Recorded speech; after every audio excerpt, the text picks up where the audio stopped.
What's going on, G1 Nation? Coming at you with another TexaVlog. This is actually being recorded on the morning of the 7th, but this is really for the end of the day of the 6th, and I was just too flippin' tired to actually sit down and do it at the end of the day. It was a full day, and I barely made it to midnight before packing it in and calling it quits. It started with me getting up at 7 o'clock, shambling myself together, knowing that I had a day's worth of driving ahead of me. Now, the drive from Lewinsville to Austin isn't that bad. It's only 3.5 hours if there's no traffic, but still, you're sitting in position for that length of time. That does take its toll on you, so you definitely want to get yourself a good night's sleep before you do any driving of that caliber. So with 7 hours under my belt, I went ahead and started getting everything ready, but it took me much longer to go ahead and get moving than I anticipated. Apparently, I'd settled far too into the little Econo-Lodge room that I had rented in Lewinsville, that it took me way longer to go ahead and get packed. So I actually didn't end up leaving Lewinsville until about 10:30. No, I'm sorry, it was 10:02. It was exactly 10:02 because that's when I pulled out from the gas station. And that was about 2 hours later than I really wanted to, which is unfortunate, but it is what it is. Went ahead, got packed, got a hot text from Shelby that she had forgotten her memory card, so I ran over to the only place that was open at 9 o'clock, which was Walmart. And this is interesting. This is how far we are in the SD card age as a medium for storing digital content. The smallest card that they carry now is 16 gigs. That's kind of crazy. You know, not a bad thing. She just needed something for the weekend because she forgot hers, and the fact that the smallest card I could find, because she said she didn't need a very big one, she said just get the smallest thing you can get. 16 gigs is the cutoff now. Okay, whatever. Got that. What fired up Gas Buddy, was going to go ahead and fill up the cruise before I made the drive, because I didn't know how big of a gas tank it is, even though I could have easily opened the owner's manual and figured that out and did the math and everything. I just figured it would be best to fill up, because last year when I had that Yaris, it was getting roughly the same gas mileage that my Cavalier did, but the thing is the gas tank was only like 8 gallons or something pathetically small, so I actually had to fill up at roughly around the halfway point, which is ridiculous. So I was thinking, well, it's a mid-sized car, it should be okay. Put about 10 gallons into it after wrestling with the Gas Buddy app, and it was misreporting every single price that I could find, which is really frustrating. The prices for premium and mid-grade were okay, but the 87 octane that I was looking for the car, which is what it would run on anyway, they were all misreported, but still, thankfully, the prices weren't that much higher than they were back home in Virginia, so I wasn't too upset. I was just really annoyed that an app that normally works great back home was not playing nice with everything that was in Texas. I don't know if it's just vindictive reporters not accurately reporting the price of the gas or what. I don't know. So we filled up, got on there, got on the road, started making the drive, and this is where I really got a chance to spend some quality time with the cruise, because the furthest I had driven with it up until that point was when I went from Lewinsville to Richardson and then down to Watatuka or whatever it was, to that ill-fated Amiibo trip.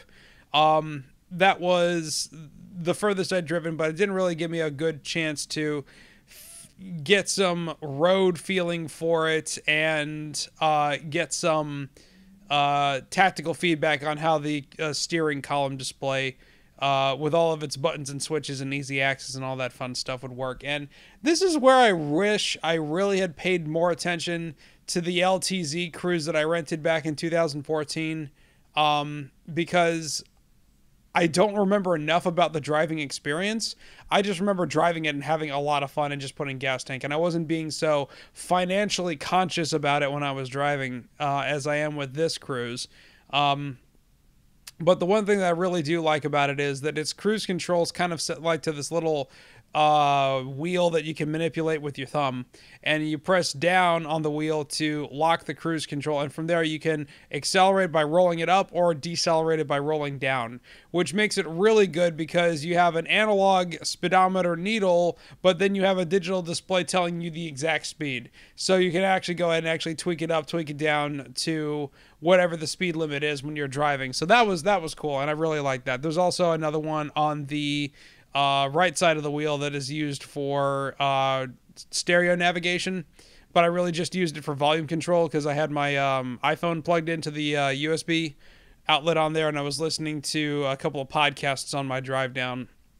And the drive down was about as easy going as it possibly can get, except any time that I've ever driven on 35 going towards Austin, there has always been some kind of construction going on in some way. And this time it was in Temple, Texas. And it went from 4 lanes to 2. And I really don't know why they were just tearing up all the center road.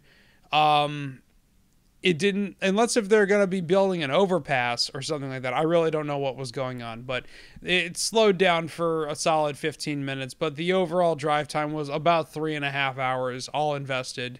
Got into the hotel, got into the garage, immediately took the parking ticket and then threw it away because guess what? I'm not paying for parking. You know, we're going to be worrying about that when we do the room checkout. So it is what it is, and it was good times. Got in there, was actually able to get my room as soon as I was able to arrive. Normally when you do room check-in, you usually can't check in any later than 3 p.m. But a young lady named Meredith was all too happy to go ahead and get us situated and get us seated and get us into the room. That was great. Got in there. Wordman shortly arrived thereafter. Big Boss of Moss, Uzi Reloaded, Silent Hero, all of those people were there, and we hung out, made a couple of trips, got all of Wordman's stuff out of his car, got a bellhop's cart, went down, got all the stuff out of my car, went ahead and brought it all back up to the room, and that was all Jim Dandy. Uzi then went ahead and had a couple of friends to bring back up, and we all mixed it and meandered, and then Shelby eventually made her way back up, and she's having a heck of a time because she's like wrangling kittens. You know, she's one of the top tier volunteer people, so you know, she's running to and fro, hither and thither, and she's handling all of the room and money cards for all of the Screw Attack and Game Attack people that are here. So, you know, she is busting her ass like she does every year. And she's when you see a Guardian or a volunteer at whatever con, festival, or whatever you're attending, please tell them thank you for what they're doing, because they're really taking time out of their stay at the event to make sure that everything goes smoothly. So, Shelby, thank you for everything that you do, because I don't think you would get that thanks and pat on the back nearly enough. So after a while, we were like, well, gosh darn it, we're hungry. Let's do something about that. And around that time, earlier in the day, Hybrid Rain, Gerardo Mejia, was saying like we should go and grab lunch. And I didn't realize it, but he was still working at the office. And me getting there a little late, it just didn't line up. But he was able to make it down for dinner, and that was good. He is my internet brother, and it's wonderful to actually see with him again, hang out with him. And we were thinking like, well, let's go get some food, and we weren't going to go and make the super long walk to the barbecue trucks like we did last year, which put us in a couple of awkward situations because there was a bunch of homeless people along the way, and you know, you don't want to get, you know, bombarded with panhandlers. So we figured we would go to the Onion, which is a pizzeria that's like 2 blocks up the street from where the hotel was. And we went there, and the thing was closed with a note on the door saying out for delivery. So apparently they've only got enough people to like make the pizza and then deliver the pizza, and then they had to come back. Okay, sure, that didn't work out, but we went up to the end of the street and hung a left, and there was a place called Pitelli's that was a burger stand. We were thinking about doing that, and then somehow we decided to go ahead and visit a place called Eureka, which was on the corner right across the street from that. And we went in there and sat down and everything. And they had burgers, they had steaks, they had fajitas, they had tacos, they had everything. And I was like, well, I don't want to spend too much, even though I am flipping hungry. I was so hungry that I was still hungry after dinner, but I didn't want to go and spend any more money than what I already had. And went down there, and I got the jalapeno egg burger, which was basically your standard beef patty with pickled jalapenos sliced, put on there with a fried egg on top. Now, it wasn't over hard. It was over easy. And I really wish I knew that, because the instant I put the bun on it, the yolk just squirted out and went everywhere. And I'm like, if you're going to put a fried egg on a burger, cook the damn thing either scrambled or over hard, because otherwise you're wasting my time. But it was a good burger, and the fries were okay. Here's the thing with French fries. If you're going to have them as a compliment to a dish, do not try to make them look any fancier than they already are by putting them in a little stainless steel vertical cup and then giving you like a metal ramekin to put the ketchup in. They're French fries. Unless if they're gourmet, which these were not, there's no need to present them in such a way. You're giving me less French fries than what would normally be on a plate. And that was kind of annoying. But everybody else seemed to be having a good time. And they also had this wonderful appetizer that they were mac and cheese balls with a beer cheese sauce. I didn't have the sauce, but Shelby did split one of the balls with me just so I could have it. Basically, they take the macaroni cheese, roll them up, freeze them, batter them, and then fry them. They were wonderful. Definitely recommend it. I'm sure you can find some recipe on the internet to make your own at home, but that was delightful. And after that, Gerardo, he had reservations to go see Spider-Man at the Draft House, so he had to bow out and go. Hope you had a good time. It was wonderful to see you. Definitely be seeing you for the rest of the weekend as time goes on. And we started making our way back to the room, but Shelby had to go a little bit earlier ahead of us because she was concerned that she may have lost her phone. And thankfully, I got a hot DM from her saying that she did have her phone. It was in the room, but she forgot her leftovers. So I was halfway back. I doubled back to the Eureka, and they had already cleared the table, and people had already been sat down, and they couldn't find the takeout box. Come on, man! If somebody puts something in a takeout box, don't throw it away immediately. So that was annoying. I really hate wasting of perfectly good food, especially when it came something as a simple mistake like that. You shouldn't do that. You should at least give the person the benefit of the doubt and give them an hour before you do something like that, not 10 freaking minutes. That was highly upsetting. So made it back to the room, and I came back to Shelby playing Time Splitters 3 on the GameCube. And then that quickly devolved into Mario Party 4 G1 Edition After Dark. And everybody had a Sippysaurus. And everybody was getting wicked drunk, wicked fast. Uzi Reloaded was so inebriated that the controller was passed off to somebody else.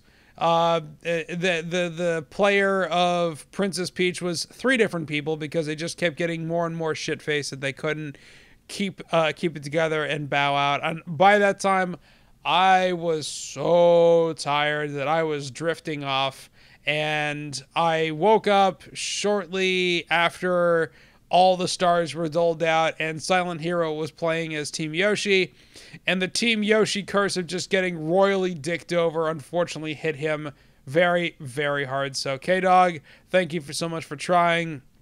But you gave it your best shot. The game just doesn't like Yoshi. I don't know what it is, but it is what it is, and that's where it was. And then we all decided to call it a night after that. So we all got changed into our jams and called it a night.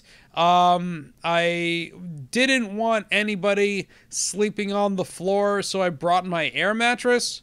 And Vinny volunteered to go ahead and take that.